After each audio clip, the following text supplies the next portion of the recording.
vamos lá, né? Vou fazer aquela breve introdução aí, pessoal. Por favor, Vou faça as fazer honras aqui. da casa. É verdade. Bom, pessoal que depois foi entrando na live, o tema já está fixado aí, né? As festividades na Idade Média. Trouxe como convidado hoje o mestre e professor Diogo Barreto, que é um amigo pessoal meu de longas datas e tem aí um trabalho aí, uma pesquisa muito boa a respeito do período da Idade Média, né? Essas festividades no período medieval. O pessoal que acompanha meu trabalho lá no canal, né, no História com Zelotes, sabe que a gente está fazendo um trabalho da Idade Média dentro da história do Império Bizantino, né? No caso, é a Idade Média pelo olhar do Oriente. E com esse tema, trazendo aqui o Diogo Barreto, né? Inclusive estou até retribuindo um convite que ele me fez no ano passado para o podcast dele, né? O HistóricaCast, que a gente falou sobre os povos bárbaros, né? E aí a gente está trazendo aí para a gente dar aquela visão a respeito do Ocidente, né? Que é uma região, uma parte do mundo que não tem trabalhado tanto, a gente tem visto mais de forma superficial, e Diogo vai trazer justamente essa parte do poder da igreja, a influência que a igreja vai ter, né? Aquele fortalecimento do poder do Papa, que vai ser praticamente um imperador, né? Usando até os sapatos púrpura, né? A cor imperial, né? Dentro ali no Ocidente, né? Lá do Ocidente, na época do Império Sacro Romano, enfim, vamos ver tudo isso aí nessa live hoje com o Diogo Barreto. Se você quiser se apresentar para o pessoal aí que está entrando, tem pouca gente, mas enfim, isso vai ficar gravado porque vai depois para o YouTube, obviamente. Agradeço primeiramente o convite, né, de estar nessa tarde de sábado aqui compartilhando essa conversa bacana aí, esse papo rico, né, com bastante informação. Nosso amigo Zelota aí, nosso amigo Hugo, já, como ele disse, de longos outros carnavais, né, a gente já traz aí essas trocas, experiências de eventos, né, na história, de, enfim, partilhas, né, pessoais e profissionais. E esse momento que ele me fez esse convite hoje, já de antemão, né, agradecer aí essa participação, né, esse momento especial, era para discutir realmente uma seara que se voltou na primeira parte do meu trabalho aí da dissertação, que eu trabalho com essa questão das repressões às festas, notadamente repressão a carnaval. Eu passei um bom tempo aí, não só trabalhando na perspectiva, né, do olhar europeu, mas também, principalmente, do olhar local. Então, meu recorte, né, minha área de pesquisa mesmo é o período da ditadura civil-militar, e o meu trabalho especificamente são as repressões às festas durante o período da ditadura civil-militar. Tá? E aí, nesse caso, a minha vivência é com o Carnaval do Recife, onde eu trago, né, para quem não é do Recife, está assistindo a live, eu trago um pouco do que seria essa grande modificação que o Carnaval do Recife sofreu a partir dos anos de chumbo, que foi a grande virada dentro do final do século XX, que esse Carnaval, a primeira grande virada, né, dentro do final do século XX que o Carnaval sofreu, visto por um olhar onde muitas coisas podem ser associadas até a práticas medievais, né, dessa questão da repressão às festividades feitas pela ditadura militar. Então, eu fiz algumas trocas, né, algumas comparações muito propícias, né, dentro de teorias bem conhecidas, como a teoria do riso de Hobbes, a teoria de Bakhtin, a teoria cultural de Bakhtin, que já é largamente conhecida por quem estuda carnaval, e até mesmo o olhar do Peter Burke, para poder a gente ter um enriquecimento aí dessas informações. Tá? Então, normalmente eu trabalho dentro dessa perspectiva, né? Além de historiador, sou professor já há algum tempo, né? Trabalho em escolas no ramo público e no ramo privado, e fui por 7 anos o responsável pelos arquivos do DOPS daqui do estado de Pernambuco, né? Organizando junto com outros colegas e participando de alguns projetos, inclusive trabalhando junto à Comissão da Verdade nessa parte aí da questão do acesso aos documentos. Então a gente partindo ali para as origens lá no nosso tema, com relação ao carnaval, que a gente começou a falar do carnaval, a gente do século XX, voltando ali para a época da Roma Antiga, quando a gente vai ter esse surgimento do carnaval. Até fiz um vídeo a respeito sobre a história do carnaval e tal, e lá no canal, foi um quadro que eu extingui do canal, que era o História Curiosa. e me recordo algumas coisas com relação a essa época do carnaval em Roma. Então, eu gostaria que você trouxesse para a gente essa história da origem do carnaval e como ele vai se expandir aí ao redor da Europa e chegar até a gente. Tem mais gente na Idade Média e tal, dentro desses parâmetros que a gente programou aqui para nosso bate-papo. Bacana.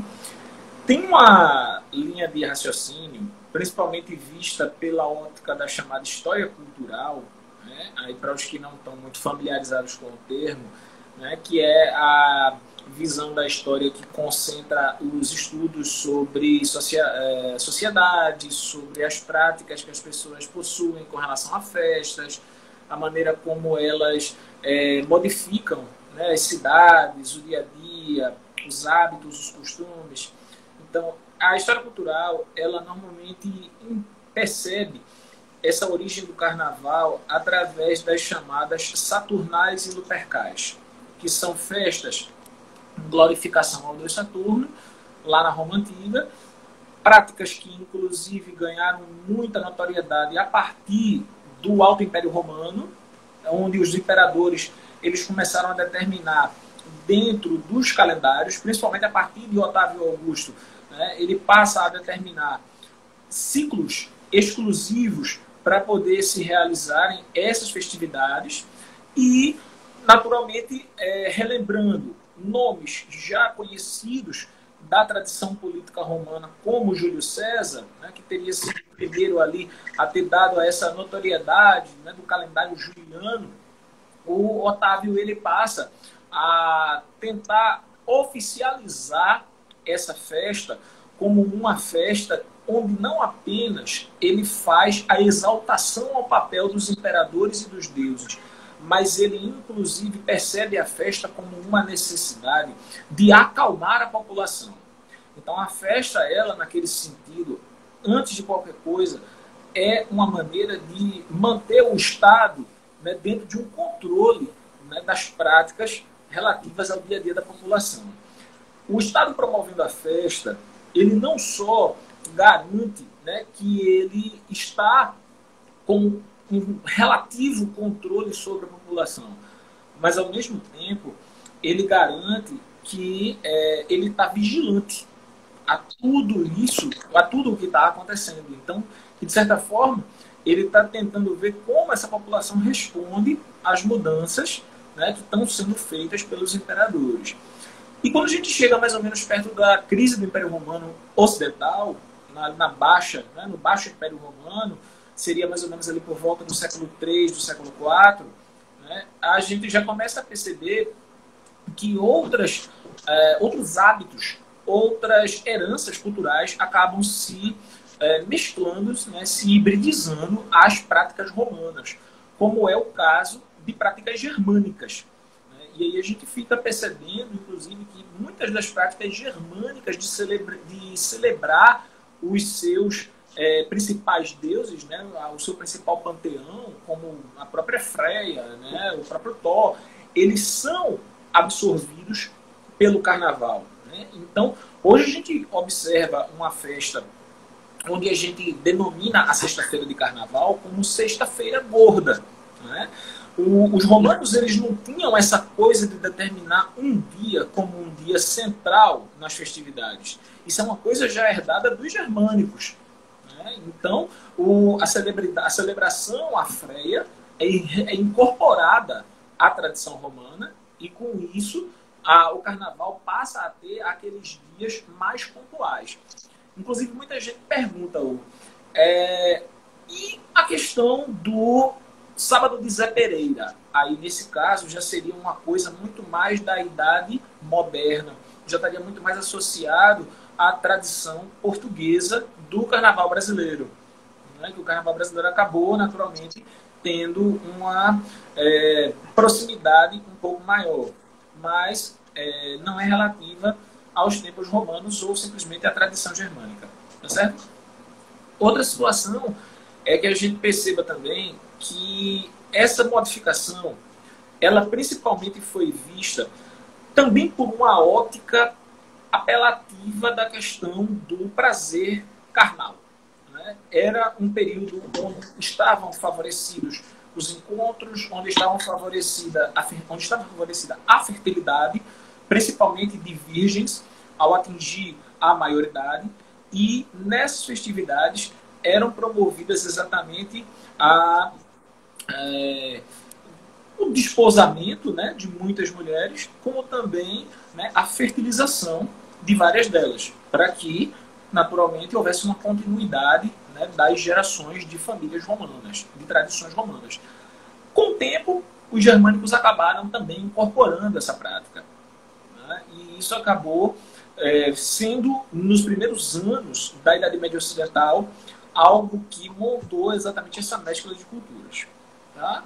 O Bakhtin, ele nos fala principalmente de que esse estabelecimento de uma ala mais popular, né, de uma proximidade muito com o cotidiano, ele acabou fazendo com que as instituições passassem a olhar o carnaval com uma vigilância maior.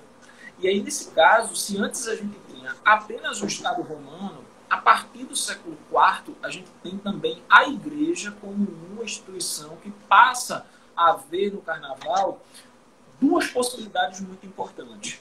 Tá? Dentro do Império Romano ainda, né? Antes da queda da sede ocidental. A primeira possibilidade é a possibilidade exatamente de estabelecimento de controle pelos costumes. Do estabelecimento de padrões dentro de uma sociedade. E o segundo deles é exatamente o próprio fortalecimento da instituição, como uma figura que precisa, naquele momento, mostrar aquilo que seria, entre aspas, né, certo e errado dentro da sociedade. Então, aplica-se também ali aquela questão do conceito da moralidade. Por que é diferente em relação ao período romano? Né, antes, aos séculos anteriores, principalmente do século I ao século IV. Porque não se tem essa noção de moralidade. A noção de moralidade do utilizar determinado tipo de roupa, da permissividade de fantasias, esse conceito ele não permeia o conceito romano. Isso não passa pela sociedade romana. Na sociedade romana existe a glorificação a deuses dentro da festividade, onde Saturno seria o principal, mas existem as glorificações paralelas. Então, Baco é lembrado na festa, né? A ideia mesmo, né, da celebração da lua, né, das fases da lua. Então, muitas vezes é propício para que você tenha o auge exatamente nas noites de lua cheia, e é por isso que falam, né, daquela história de que na cultura popular se fala de que as mulheres elas estariam muito mais abertas à fertilidade na lua cheia, né? Porque isso é uma tradição que vem das festividades romanas, pois era exatamente na lua cheia que se promoviam muitas desses encontros, né? Dessa ideia de fertilidade das mulheres. Tá? E aí, com isso, a gente vai fazendo a transição, né, do tempo romano para o tempo medieval. E é basicamente a igreja que faz essa transição. Mas aí você começa a ter duas visões muito fortes do carnaval. A visão da igreja como instituição e a visão da sociedade como brincante, como folião. Principalmente como folião. Né? Então, isso é uma forma de você discutir vários conceitos importantes dentro da sociedade. O conceito de moral, o conceito de ética. Porém, esses conceitos de moral e ética, para nós, né, quando eles nos chegam através da tradição familiar, através da tradição ocidental, eles nos chegam de uma forma institucional. Então, eles nos chegam de uma forma em que a gente veja, basicamente, que o conceito de certo e errado é o conceito do que a Igreja Católica deixou determinado por muitos séculos. No entanto, existe um conceito de certo e errado também da população. E aí é preciso pensar exatamente o carnaval na Idade Média a partir desses dois olhares. Tá? Então, basicamente, esse seria mais ou menos um começo aí de conversa para a gente poder, né, colocar mais ou menos as coisas nos seus devidos lugares. Com relação a essa questão do carnaval, que vem da... Não vai da memória a palavra carnivales, né? Do latim, né? Que faria essa ligação com a palavra carne, ou carnal. Isso. E que seria a festividade que seria feita onde estaria tudo liberado, né? O consumo de carne, os prazeres carnais, né? Que seria esse período que antecederia a quaresma, né? E isso acaba sendo curioso, né? Porque o carnevale, né? Ou a festa da carne, ela é vista pelo fato de que existe uma permissividade, e aí essa permissividade é uma permissividade seletiva, tá? Porque existe aquela coisa de aproveite, mas entenda que esse dito aproveitamento também não pode cometer excessos, e aí a questão é, o que são excessos numa festa de carnaval? A primeira pergunta que se faz, né? Quem mede esses excessos? Quem discute o que é permitido e o que é proibido numa festividade que essencialmente é uma festividade de rua? Porque uma coisa que a gente precisa discutir é que nos tempos romanos e até mesmo no início da Idade Média, nós não temos as festividades de cunho privado, ou seja, as festas fechadas. O primeiro grande conceito de festa fechada, de baile, de carnaval privado, ele só aparece na Idade Moderna, que é um carnaval mais voltado para Veneza. E isso já é ponto pacífico nos historiadores do carnaval. Tá? Então, assim, o próprio conceito de festa da carne era defendido pela Igreja Católica. A própria Igreja participava das festas. Muitos padres, muitos membros do baixo clero, principalmente do clero regular, né, que era aquele que não vivia na clausura, aliás, o clero secular, me perdoe, né? Acabei trocando os termos. O clero secular, que é aquele que vivia com as pessoas, muitas daqueles membros, eles se fantasiavam, eles se vestiam de animais, eles se vestiam de profissões comuns ao período, de ferreiros, de agricultores, né? E iam para as ruas se divertir junto com a população. Bebiam, cantavam, dançavam e até fornicavam publicamente. Porque dentro do carnaval, a prática da fornicação, né, do ato sexual entre as pessoas, era feita muitas vezes na própria rua, tá? Sem nenhum tipo de censura, sem autoridade prender ninguém. E isso era uma coisa onde a igreja dizia, por 3 dias, entre aspas, né, libertem os demônios existentes em vocês e após isso mergulhem de cabeça na quaresma, para que vocês possam esquecer todo e qualquer tipo de pecado que tenha tomado conta do corpo de vocês. Então, a partir dali, a igreja começa a estabelecer de que a própria festa, que até então é dotada de liberdade própria, passa a ter uma liberdade vigiada. Né? E essa vigília, ela passa principalmente pelo corpo. Porque é o corpo que determina o que é permitido e o que é proibido dentro do carnaval, no conceito da igreja. A bebida não tem essa importância.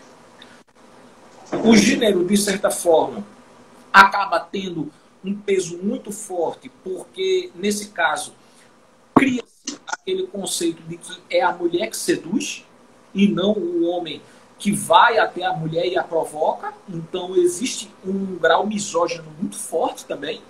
Né? E tudo isso pesa na determinação de padrões que muitos deles são vistos até hoje, né?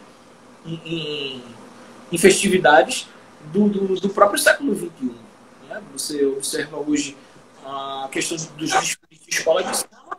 Muitas das pessoas elas vão procurar censurar basicamente os tapas, né? Vou colocar até o termo que se usa no saber popular, né? O tapa-sexo das passistas da Sapucaí e de outras escolas de samba, do que necessariamente procuram reprimir o beijo roubado dos homens, né? A própria maneira como eles arrastam as moças, eles violentam, né? Eles tentam se aproveitar aí das moças nas festividades.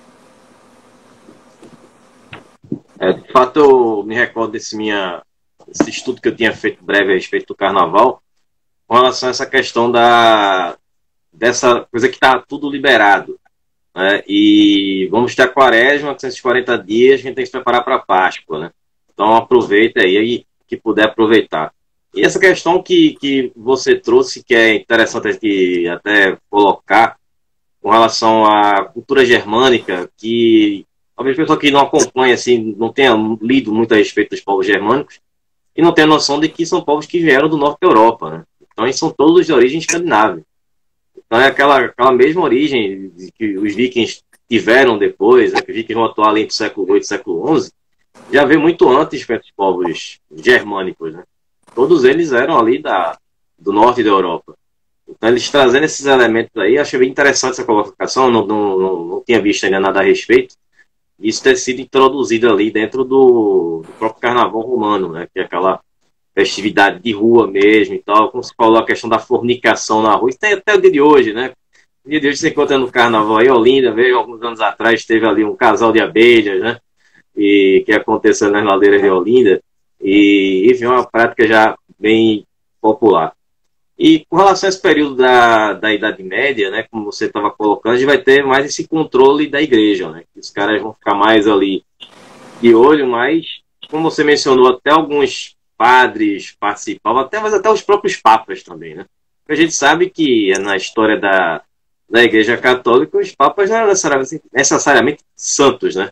É que o próprio termo papa, né, ele vai começar como, primeiramente, um líder ali dentro do grupo cristão, até porque nós temos aquele período da repressão ao cristianismo no Antigo Império Romano, né, e depois, quando a figura do Papa vai começar a ganhar força com a liberação do cristianismo a partir do Constantino, né, o Constantino Grande, que o Papa vai começar a ter aquele poder maior, né?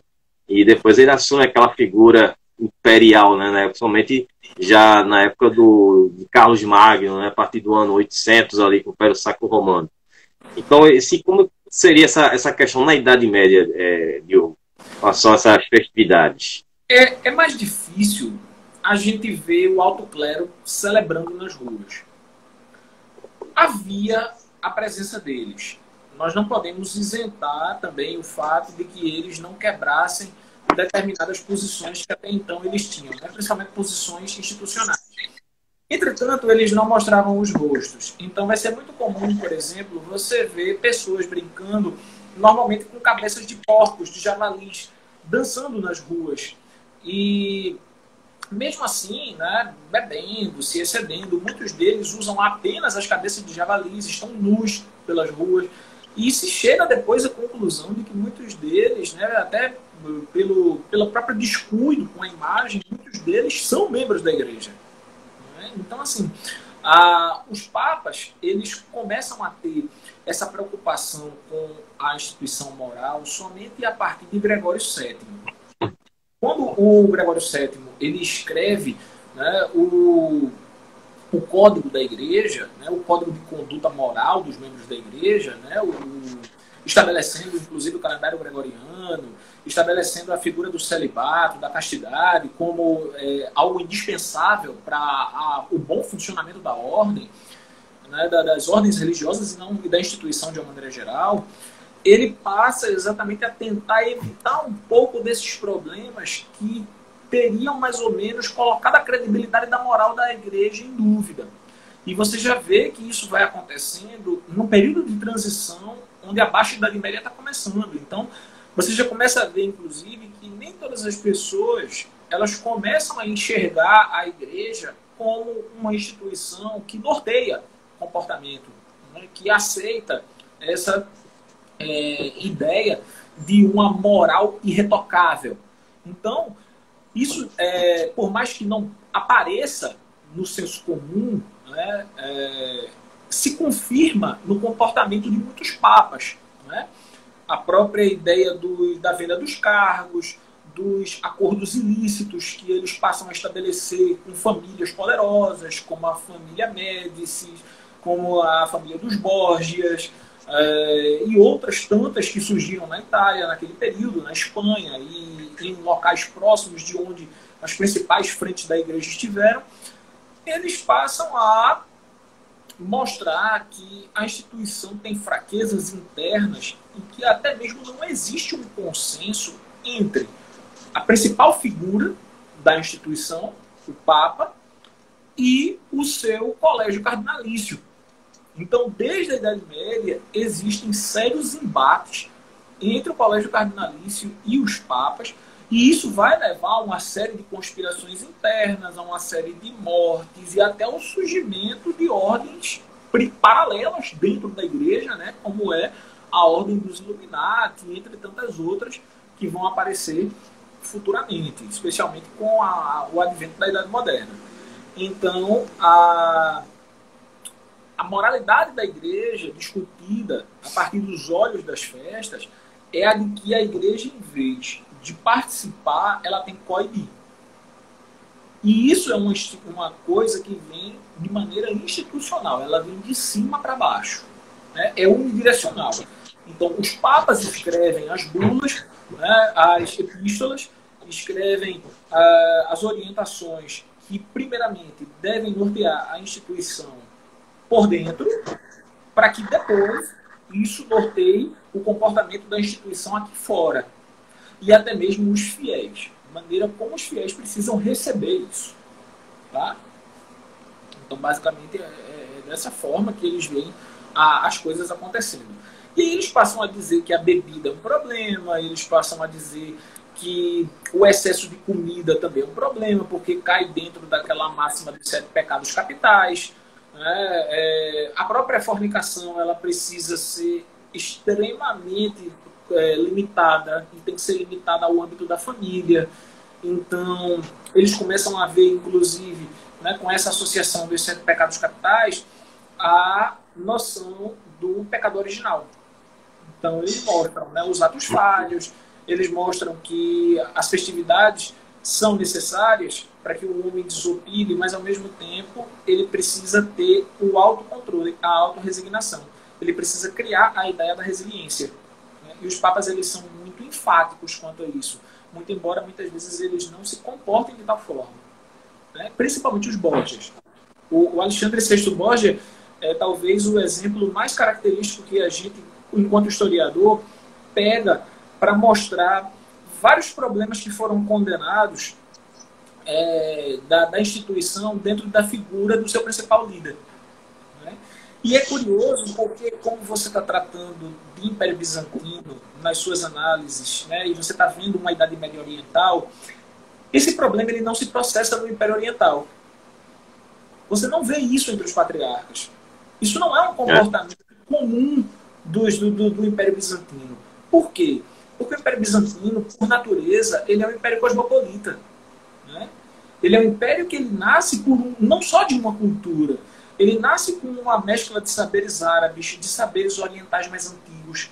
Ele nasce com uma abertura para que haja, de certa forma, uma reinterpretação do uso do conhecimento, do corpo, de uma maneira geral. Né? O corpo pode ser estudado no Império Bizantino, podem ser descritos tratados médicos, uma série de coisas que até então a Idade Média Ocidental é muito limitante. Né? Eles têm uma crença muito limitante. Né? Então isso influencia bastante. Uma pergunta que eventualmente eu até esperei que você fizesse, entretanto ela não apareceu, era perguntar até mesmo se existia alguma semelhança entre o carnaval no Império Romano Ocidental e, por conseguinte, na Idade Média Ocidental e o Império Bizantino, né? e o carnaval lá no Império Romano do Oriente. Eu diria a você que existem traços, tá? Mas a festividade ela não se manifestava da mesma forma. Até porque a glorificação ao imperador bizantino ela é muito mais limitada do que a glorificação feita no imperador romano ocidental. Você sabe bem disso. Né? Então, a festividade, quando ela ocorria no Império Romano Oriental, ela ocorria muito mais sem um rigor do calendário. Ela ocorre muito dentro daquela visão do que se manifesta entre a maioria da população vivente dentro do Império Oriental. Tá? Então, existe, por exemplo, festividades que são remetidas ao Egito Antigo, à Pérsia Antiga, aos próprios povos árabes. E essas festividades elas não têm calendário específico. Elas vão ocorrer mediante aquilo que a população manifestar como desejo. No caso do Império Bizantino, a gente tinha, como você falou, era bem cosmopolita mesmo. A gente tinha ali dentro de Constantinopla, você tinha judeus, você tinha até árabes que viviam por lá. Existiam aquelas festividades, mas eram mais festividades santas. Né, já que lá a gente está falando de um cristianismo ortodoxo, né, que existe uma diferença para o cristianismo romano. Aí vai ter uma semelhança, mas até aquele certo ponto, justamente na transição que a gente vai ter da Alta Idade Média para a Baixa Idade Média, que vai ser a cisão do Oriente. Quando o patriarca de Constantinopla, que era o Miguel Celular, ele vai ter uma briga com o Papa em Roma, que vão discutir justamente a respeito de dogmas e tal, e aí vai ter essa separação, né? E a partir dali a gente vai ver mais uma coisa bem mais independente mesmo, com relação à própria ligação com a cultura romana. A gente vê, no caso do Império Bizantino, mais no seu início, mais na época ainda quando era chamado de Império Romano do Oriente, essa ligação com Roma, mas depois você tem realmente mais uma separação, já partindo ali da questão da mudança do idioma, né, que deixou de ser o latim, passou a ser o grego, né, na época do Heráclito, e a gente já vai ter uma total separação entre essas duas culturas. E o que eu acho interessante também, um pouco de arte ou cultura, no caso do Império Bizantino, a gente já tinha uma própria característica. Se você pega um busto de Constantino, por exemplo, do Império Romano, feito em Roma, você tem aquela arte romana, aquele estilo dele romano. Já quando a gente passa para o lado bizantino, ele já é feito totalmente diferente, o rosto dele. Já é esculpido como fosse feito em madeira, ou até vezes no barro, mas os traços são completamente diferentes. Né? A ideia do rigor, já trazendo todo... né? Oi? A ideia do rigor estético. Aquela questão extremamente estética, é totalmente diferente. Até quando você pega as próprias moedas, né, com as esfinges, né, os rostos dos imperadores, existe uma grande diferença dos romanos. Você tem aquela coisa mais clássica, o bizantino já tem aquela coisa todos usavam barba, né, que era uma coisa que vai começar ali volta do século VI, mais ou menos, que era coisa proibida em Roma, né, o imperador romano não usava barba. Acho que o primeiro foi, se não me engano, foi o Nero, acho que foi o primeiro imperador romano a usar barba, até porque era uma coisa de bárbaro, né, a questão de ter a barba. Tem aquela questão daqueles jogos sem brincos, né? E os caras sempre utilizando ali, segurando uma cruz, uma coisa. Enfim, era bem diferente com relação à questão de Roma. E lá acontecia, dentro de Constantinopla, eram mais procissões que a gente tinha, era mais aquelas coisas ligadas realmente à igreja. Mas com relação a essas festividades que a gente tem no Ocidente, como a gente está trabalhando aqui, gostando do carnaval e tal, essa parte realmente assim é bem diferente mesmo, bem a parte. Vale a gente dizer, inclusive, Hugo, lembrar que um dos principais episódios do Império Bizantino, no qual você tentou vitimar um basileus, né, que foi Justiniano, foi baseada numa festividade, né, que é a festividade de glorificação a Nica. E dentro daquela festividade você tentou assassinar o imperador. A maneira como Belisário descobriu a trama, né, junto com Teodora, foi que evitou uma catástrofe maior. Embora não sei se realmente teria sido ali para o povo uma catástrofe maior, né, devido aos desandes que Justiniano vinha cometendo. Mas, Justiniano I. Mas a maneira como a revolta aconteceu foi dentro de uma festividade popular. Foi dentro de uma manifestação cultural do Império. A própria Teodora, que já você mencionou aí, a esposa do Justiniano o Grande, existia até uma história que dizia que ela saiu de um prostíbulo, né? O prostíbulo para a corte, né? Para o trono. Mas existem lá, a gente sabe, né, como historiador, que existiam historiadores que eram bastante tendenciosos. A gente não via muito aquela neutralidade, tá, com respeito a essa história. Inclusive, o historiador que escreveu essas histórias, eu não me lembro do nome dele no momento, já faz um tempo que eu trabalhei essa parte da história do Império Bizantino, e tudo que ele escreveu deixou guardado, e só depois que ele morreu é que ele mandou liberar os textos que foram publicados, né? Que ele pega toda aquela parte desde Justino até chegar no Justiniano, que ele fala até que Justino era analfabeto, né? Que ele não sabia escrever, mandavam ele desenhar ali as palavras, e sempre que ele escrevia, a palavra fiat, né, que é uma marca de carro, acho que é uma palavra que significa faça-se, né, que cumpra-se. Que era o que ele pegava, que ele mostrava, né, esse documento, cumpra-se, para mandar cumprir as ordens, porque ele não sabia escrever. Isso segundo esse historiador, né? Mas a gente vê essa questão de que a falta de neutralidade dos historiadores já vem da época de Roma. Né? Porque a gente tinha ali, o historiador era contratado pelo Senado para falar do imperador. Então, quem sabe que se realmente Calígula fez tudo o que fez, ou se realmente Nero botou fogo em Roma. Então, o Senado não gostava do imperador, discute muito. Então, quem sabe o Senado foi lá, contrata o imperador e diz, ó, desce o sarrafo no cara aí, só fala coisa ruim. E bota tudo que não presta e aumenta e bota um pouco mais aí. Então, isso que até hoje discute a respeito dos mais polêmicos imperadores romanos, pelo menos ali dessa primeira fase da era da dinastia Cláudio-Juliana, né, de terem sido assim, alvo de tantas polêmicas, de tantas histórias, das orgias, das loucuras, né, dos dois. Mas essa questão do historiador dele relatar realmente a coisa de forma neutra, isso a gente não tinha. Né? E essa era bizantina vamos ter muito disso aí, como a gente fala, um termo que tem sido muito utilizado hoje em dia, que é de assassinato de reputação, né? É uma colocação que tem sido muito feita ultimamente, era o que acontecia naquela época.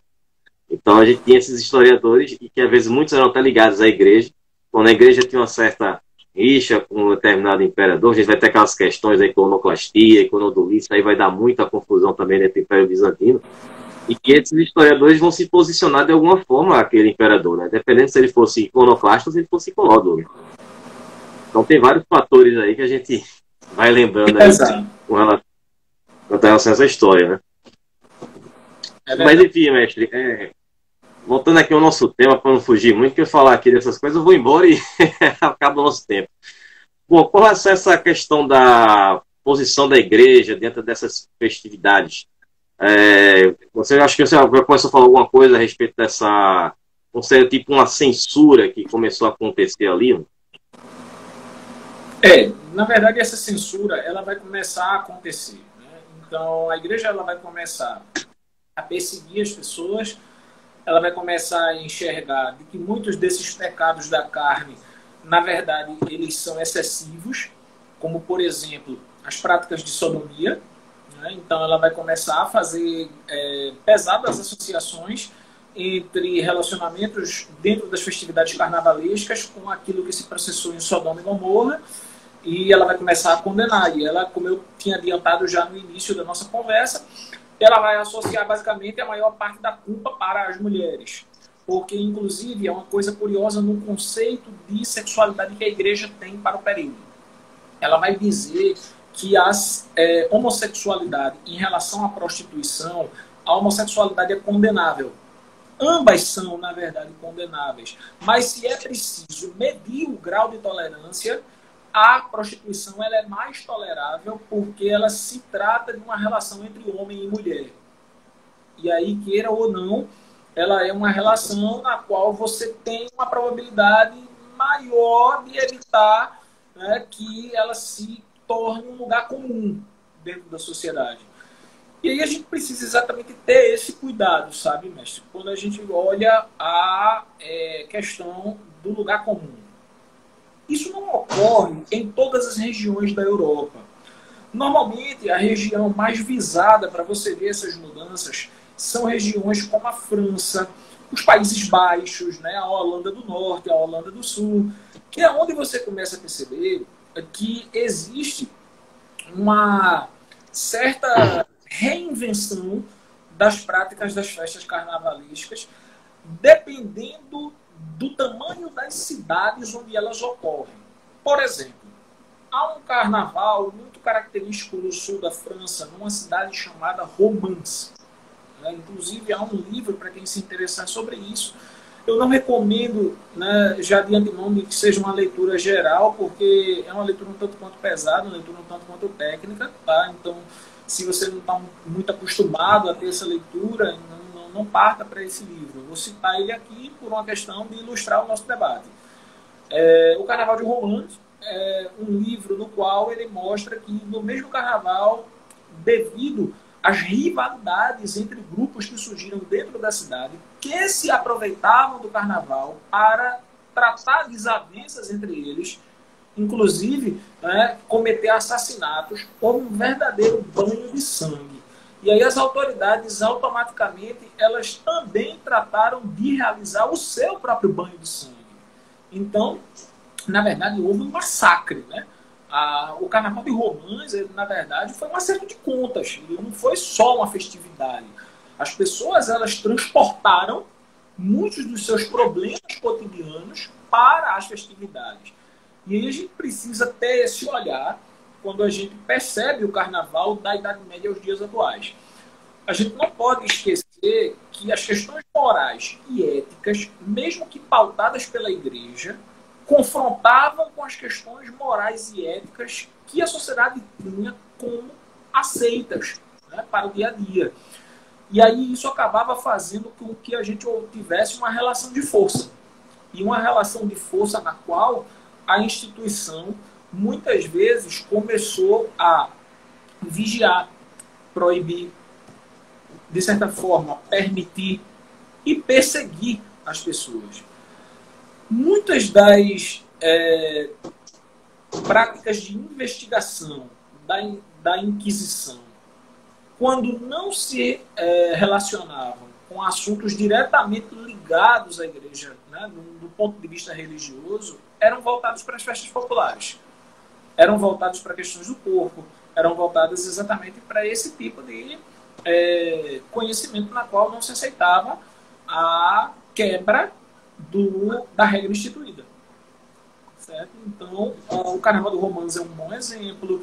Tá? O próprio Erasmo de Roterdã é muito feliz quando ele cita no Elogio da Loucura a maneira como na região da Holanda, né, principalmente na região de Roterdã, o Carnaval acontecia de forma deliberada, de forma com muito excesso de bebida, com muitos palavrões, com muitos xingamentos, de forma muito apelativa, né? Inclusive a figura do glutão, a figura do que vai dar origem ao Rei Momo, ela advém desse carnaval popular, né? Porque ele é a expressividade da excessividade. Da mesma forma depois, né, um outro autor renascentista que ficou muito conhecido, que foi o Frei François Rabelais, né, na França, ele também, em Gargantua e Pantagruel, vai voltar a tratar do assunto.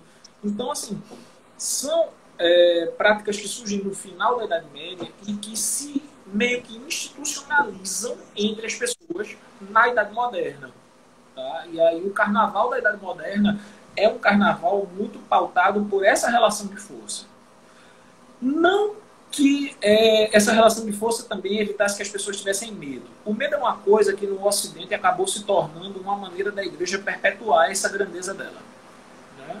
Então, o próprio fato que o medo ele precisava continuar existindo, ele existia em várias frentes da sociedade.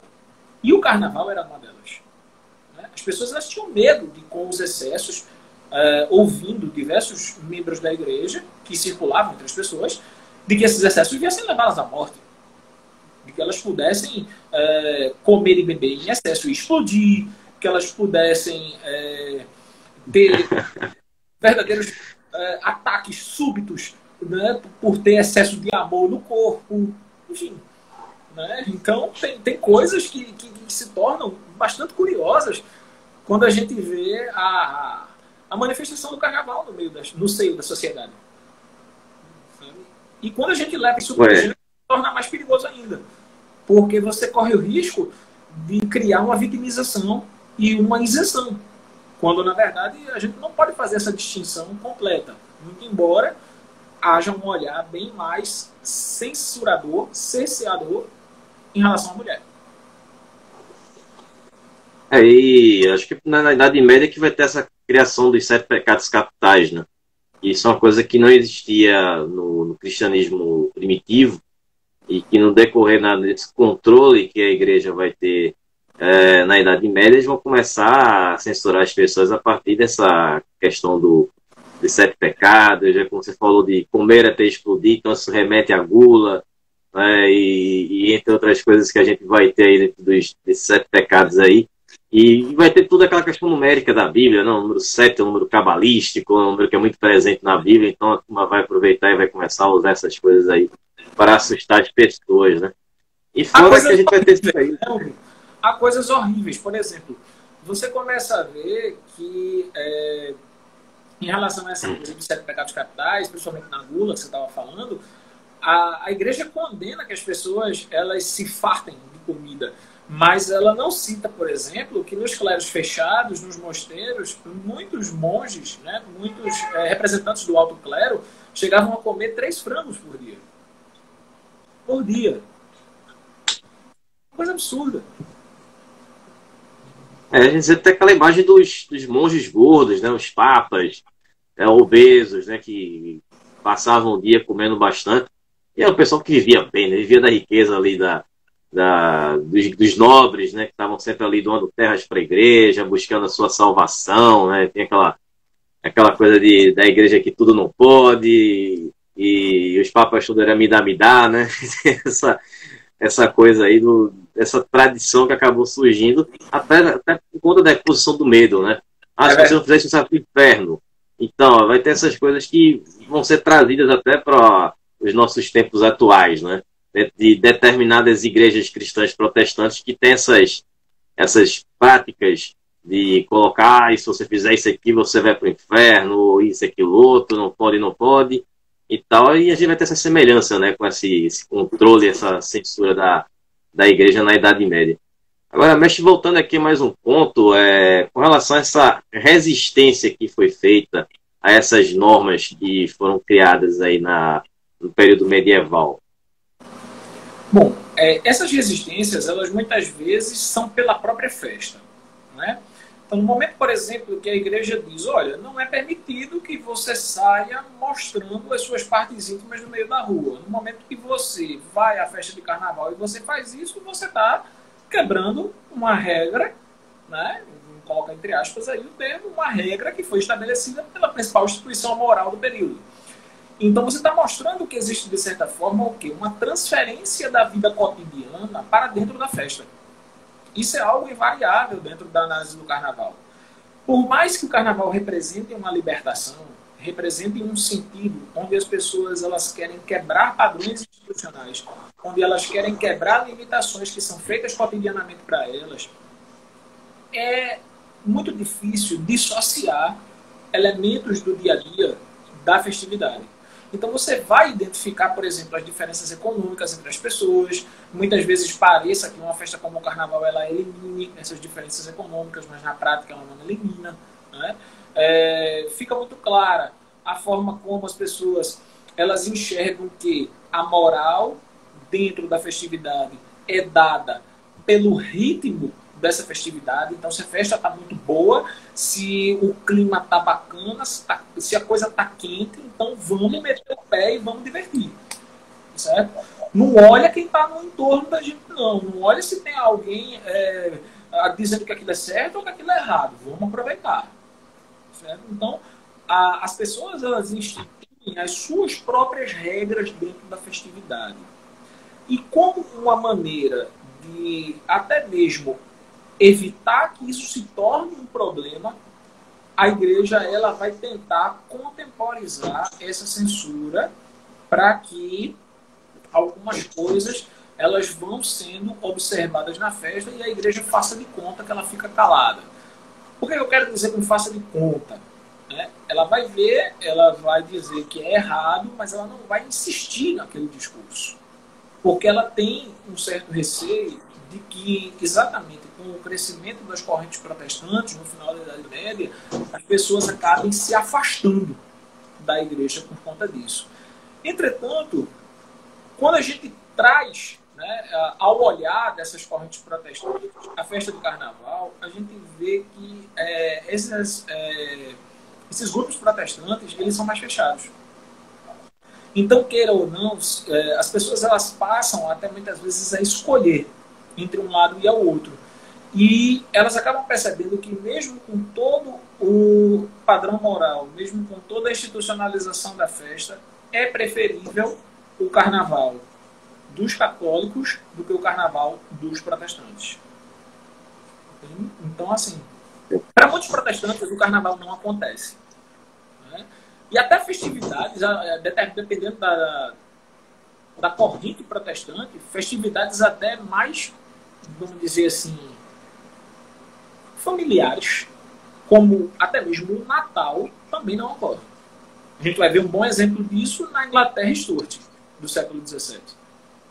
Certo? Então, a maneira como Oliver Cromwell mexeu, né, no Natal. Inclusive, eu trago essa discussão na minha página, né, rapidamente, para quem quiser tomar conhecimento sobre ela. E aí, a forma como a sociedade institui essas regras é exatamente a de que o carnaval é uma festa sem regras. É uma coisa que acaba se tornando uma maneira comum de se ver. Então as pessoas elas se melam, elas se relacionam, elas bebem. E o carnaval é marcado pelo excesso porque é exatamente o excesso que vai mostrar a força dessa sociedade. É ali onde a sociedade vai dizer: essas são as regras.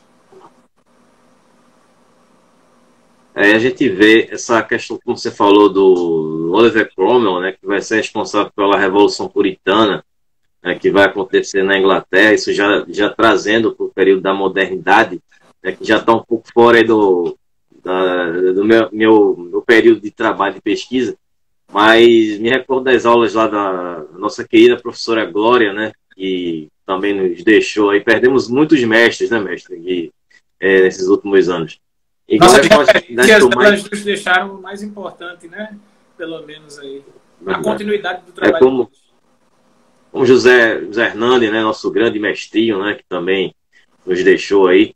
Mas me lembro muito das aulas de Glória, né? De História Moderna, quando a gente trabalhou essa questão da Revolução Puritana, né? De decapitar o rei, né? Que era o Ricardo III, né? Se não falha a memória, na época. Então ele vai causar aquela revolução ali na Inglaterra, e vai ter esse controle, né? Que vai ser um país protestante, né? Na verdade, foi Charles Stuart, né? O primeiro rei decapitado da Inglaterra foi Charles I Stuart. Qual é o período que eu não domino, mas eu lembro mais assim que teve até um filme que a gente assistiu a respeito do Oliver Cromwell. E esse controle, no caso do protestantismo, a gente tem que ver também que no caso da igreja, quando a gente fala na época da própria igreja católica, a gente fala que a figura do Papa não significa exatamente o pensamento geral do cristianismo, né? Até porque, como eu mencionei um pouco anteriormente nessa live, existiam papas que tinham ídolos bastante dúbeis, né? Que eram ali colocados, existiam papas que matavam outros para poder assumir, enfim, teve várias coisas que aconteceram. Então, sinceramente, esses líderes da igreja eram pessoas do bem, pessoas maravilhosas. Então, cada um chegava lá com aquele poder que tinha, aí você achava dele de fazer o que quisesse, né? Então, sinceramente, que a questão da religião do cristianismo fosse ruim ou tal, como a gente coloca até na própria questão do início da reforma protestante, e você se colocar contra certos posicionamentos que a igreja tinha, né, desse controle de transformar ali o Vaticano em um festival de carnaval praticamente, né, um carnaval no caso deles, e você entra aqui tem que pagar, entra aqui para você ver a cabeça de João Batista que está aqui, começar com essas coisas das relíquias, né, bíblicas que todos estavam por lá, e enfim. Então, quando a gente vai ver aí essas mudanças, né, com relação a o protestantismo, a gente vai ter um outro olhar agora com relação ao cristianismo, inclusive com relação às festas. Mas voltando assim à Idade Média, já está mais ou menos uma hora de live, já um pouco mais. Existe outra festividade assim que fosse condenada pela igreja que não fosse o carnaval? Ou era só o carnaval que realmente era mais, digamos assim, mais perigosa, entre aspas? Normalmente em toda e qualquer glorificação a deuses pagãos, normalmente era condenável. Tá? Há inclusive uma crítica feita na era da Renascença a esse tipo de prática que já vem desde o século XI, principalmente quando as regras morais estabelecidas pelo Papa Gregório foram mais enfáticas, né? Pelo Gregório VII elas foram mais enfáticas. Então, por exemplo, o quadro dos irmãos Van Eyck, a adoração do Carneiro Místico, é uma forma de você ver essa condenação a todo e qualquer tipo de rito pagão que fugisse daquilo que a igreja considerava festividade, vamos dizer assim, padrão do calendário instituído para a época, em várias regiões da Europa. Normalmente, essas condenações, elas vêm em regiões da Europa que são mais abertas a receber pessoas de diferentes áreas, né? Então, normalmente onde existe uma prevalência de comunidades judaicas, onde existem ciganos circulando dentro da Europa, onde existem também alguns árabes, né, a presença de alguns árabes. Então, normalmente, a igreja ela vai entrar em confronto com os saberes dessas regiões. Perdão. Com os saberes dessas regiões. Tá?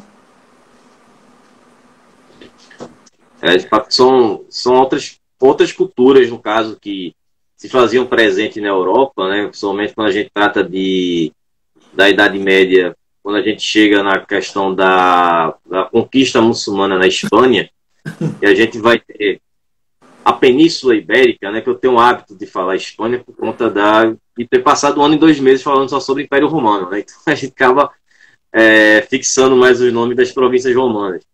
Mas, no caso da Península Ibérica, quando a gente tem a chegada ali dos árabes, que a gente vai começar a ter a introdução dessa cultura árabe, né, o andaluz ali na Península Ibérica, e vamos ter ainda aquela essência romana que foi mantida pelos visigodos, que tomaram a grande parte ali do território da Península Ibérica. A gente vai ter novos elementos que vão estar ali sendo colocados, né? E que vão chegar até nós, né? E já que a gente começou o papo trazendo atualidade, né? E trazendo esses elementos que foram criados desde lá de trás, nessas festividades antigas e que chegaram até o nosso tempo. Você teria algum exemplo de alguma coisa assim que tenha sido implementado no Carnaval ou em outro tipo de festividade, como festa junina e tal, alguma coisa que você tenha assim para trazer para a gente? As festas tradicionais do nosso calendário, como São João, Festa de Reis, a celebração do Natal, trazem elementos ainda muito dessa transição do século IV romano, né, e até a Idade Moderna, mais ou menos. Elas se consolidam dentro desse período ali até o século XVI. A gente tem, né, do século IV ao século XVI, a gente tem basicamente a construção desses elementos de festividades populares que chegaram até nós. Dentro do Carnaval especificamente, já que é o nosso recorte aqui, eu diria que talvez o entrudo fosse a prática mais comum que poderia ser associada àqueles tempos. Muito embora, como é do conhecimento da maioria, práticas populares mudam, a depender do local onde se manifestam, dos grupos que participam e até mesmo, né, na frequência com que acontecem. Há práticas que são deixadas de lado, nem por isso a gente pode dizer que elas morrem, né?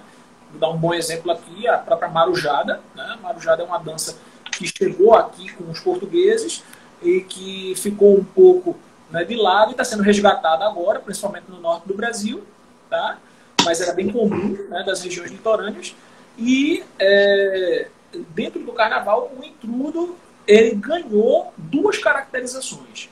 Quando chegou ao Brasil, a primeira caracterização foi a do encontro do intrudo português com, né, a cultura dos nossos nativos. E depois ela foi ressignificada com a entrada dos africanos, que também, né, hoje já se sabe, praticavam o intrudo na África, antes mesmo da presença dos portugueses. Então, o intrudo africano mesclou-se ao intrudo português, europeu, por notoriedade desde a Idade Média, e final da Idade Média, início da Idade Moderna, e se fundiu no que seria o Mela-Mela brasileiro, que também, naturalmente, né, no Império foi um, na Primeira República foi outro, na República Democrática, e, enfim, hoje já é outro. Né? As épocas, elas moldam a maneira a frequência com que as práticas ocorrem, os objetos e principalmente os personagens da sociedade que participam. Na Idade Média, você não tinha distinção entre rico e pobre participando disso. Tá? Ambos participavam. Hoje, já existe uma seletividade muito mais forte. Já existe menos pessoas de determinado segmento social participando. E aí é a discussão que a gente faz entre o popular e o erudito. Né? O que é mais característico dentro do carnaval? O carnaval é uma festa popular? É uma festa erudita? Eu costumo dizer que o carnaval é uma festa híbrida. Né? Assim como muitos outros. Até o Canclini, né? o Nestor Canclini, ele cita isso. Né? Não há como a gente fazer uma classificação única. Não há como a gente determinar o carnaval para um determinado segmento da sociedade. O carnaval ela é uma festa plural por essência. Inclusive, é até uma contradição, mestre, a gente chamar o carnaval de multicultural. É quase que pleonástico. Tá? Porque, na sua essência, o carnaval ele já é formado de várias matrizes. Então, não tem como a gente fazer essa distinção. De fato, a cultura ela é dinâmica, né? Ela está sempre ali se moldando, se misturando com outras culturas. A gente vê isso desde a da antiguidade, como a gente vê na Idade Média, enfim, todos os períodos que a gente trabalha na história. Né? Inclusive, a gente bateu aquele papo lá no seu podcast e a gente falou justamente dessa questão da cultura bárbara, né? E foi até um papo também que eu trouxe aqui numa live com o Albino. Você conhece bem também, né? Eu conheço o Albino um pouco mais tempo que você, né? A gente falou justamente sobre essa questão do bárbaro, né? De ser uma cultura inferior à cultura romana, greco-romana, né? Então a gente debateu bastante sobre isso, né? Que não existe cultura superior, né?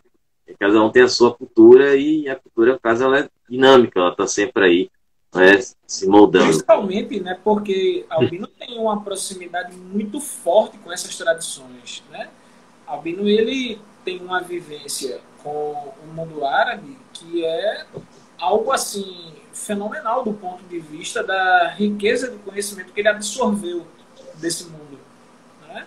Dele ter vivido em vários aspectos a cultura árabe, desde a língua, aos instrumentos, aos hábitos de cotidianos. Ele conhece muita coisa. Ele tem desde a adolescência ele já tinha essa tara aí pelo universo árabe, né? Tanto que quando ele foi para a Espanha, ele foi visitar justamente as cidades como Córdoba, tal, você viu lugares que tinham mais presença árabe, né? Então ele já foi direto ao ponto ali. Né? Morou muitos anos ali. Ele morou na Colômbia, né? Morou na Colômbia e depois ele passou um tempo na Espanha também. Mas enfim, mestre, o pessoal, estou chegando já vamos a quase 1h15, né? Eu posso ter a qualquer momento essa live história aí. Então eu gostaria de agradecer a você, mestre Diogo, a participação aqui nessa live e por ter a aceitação do convite. E se o pessoal quiser acompanhar o teu trabalho, tem aí o teu Instagram, né? Que você está logado agora no momento, né? É o História Diogo B, né? Que traz aí algumas curiosidades, né, históricas, voltadas tanto para conhecimento geral como para Enem mesmo, né? Para o público que está participando, fazendo o Enem aí, tendo uma pegada mais, né, da história cultural, que seria aí a nossa orientação, né, onde a gente trabalha. E também tentaria aí ver, a gente está em processo de reestudo, né, para retomar o nosso podcast com uma outra estrutura, com uma outra roupagem. Realmente nós paramos, né, os episódios, de publicar os episódios já há algum tempo, mas nós estamos pensando aí de retomar com uma participação, inclusive, mais fixa, né, de membros mais fixos. Então, não feito apenas por mim, né, mas por outras pessoas que estariam aí também como membros permanentes, né, do podcast. Legal. Está tudo em estudo. Tá legal. Agradeço. Então, muito obrigado. Foi ótimo. Foi um papo muito massa, deu bastante enriquecedor. de conhecimento a respeito da cultura, do carnaval. Então, Diogo, muito obrigado pela presença, cara. Foi um prazer e a gente se vê aí futuramente aí numa próxima live. Quem sabe aí em algum episódio nos seus podcasts aí que você pretende retomar e fazer.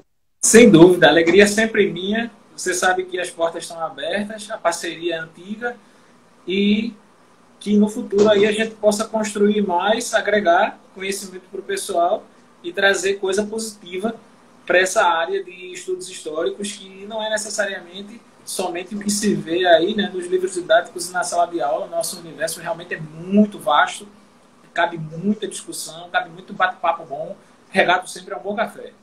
Né? É verdade. Então, obrigado, Diogo. Obrigado, pessoal que acompanhou a live até aqui. Um abraço a todos e nos vemos aí pelo YouTube e aqui no Instagram. Falou, Diogo. Um abraço, cara. Valeu, e até uma próxima. A todos. Muito obrigado. Né? Felicidades aí a todos. Valeu. Falou. Valeu.